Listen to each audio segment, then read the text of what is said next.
Hello, and welcome to our Energy Connect studio at NOG Energy Week 2023. I'm delighted to have sitting next to me Oladayo Williams, Program Executive at Tetracore Energy. Oladayo, thank you so much for joining me. Thank you very much. How are you doing? Now, Nigeria remains one of the most energy-poor countries in the world, but what solutions does Tetracore provide to meet the energy demand from industry and households of this growing population? Okay, thank you very much. First, it's indeed a pleasure to be here to have this conversation. Interesting time at the NOG today. So Tetracore is very well invested in its decarbonization targets. As a company, we're already major and active players in the midstream and downstream energy sector.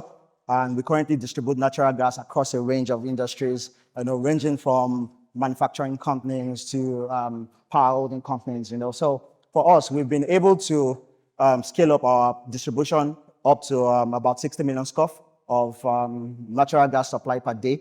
And by so doing, we've been able to ensure that we promote active utilization of natural gas across the entire Nigerian landscape, and also ensure that we're able to decongest and reduce reliance on fossil fuel, and particularly diesel and petrol for energy supplies.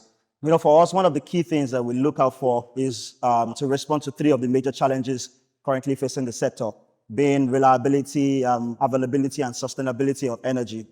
So what we tend to do is, as a strategy, we look to unlocking natural gas from upstream sources. We develop midstream infrastructures and then channel those supplies downstream to meet offtake and end user demand. So beyond that, we are also indirectly a contributor to scaling up power generation capacity across the country.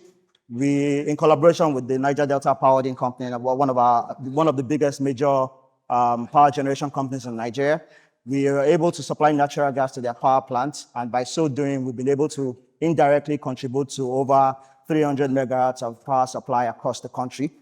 So as a strategy, what we tend to do is to look at the entire value chain, see how we can promote natural gas distribution across the country as a critical means to solving our energy deficit problems in Nigeria, and then look towards both local and export markets for natural gas consumption. That's really interesting. And from what I'm gathering is you really see opportunities then in the gas sector. Of course. But also I think quite important, you mentioned, the power sector. Do you want to just touch on a bit exporting, so looking outside the Nigerian market as well? Yeah, of course. So Nigeria is strategically located, right? So there's ample opportunity to develop LNG terminals, that would help us to aid our export contribution to the global market, especially in the wake of the Ukraine-Russian crisis. Africa has become a center and a centerpiece for natural gas distribution across the globe. And interestingly, we have a huge reserve of natural gas in Nigeria, and particularly in Africa. So, and most of them is largely untapped. So there's huge and ample opportunity, develop LNG terminals, supply LNG across the country. So beyond just local consumption, there's also ample opportunity to develop a supply market to meet the current deficit in Europe. Nigeria is implementing, landmark reforms at the moment in the oil and gas and power sector, the Petroleum Industry Act and the Electricity Industry Act. What do these reforms mean for the country, but also energy companies like yourself?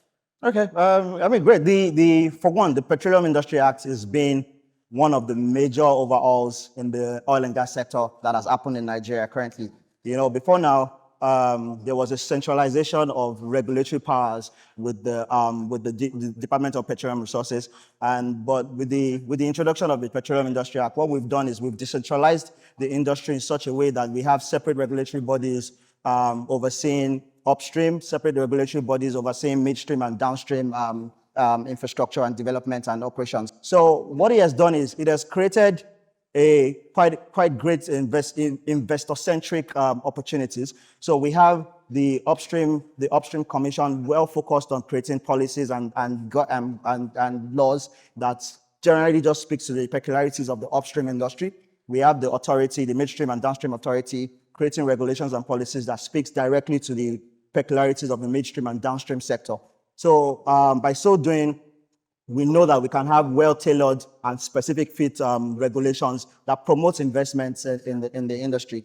Beyond that, the fiscal regime of the PIA is interesting.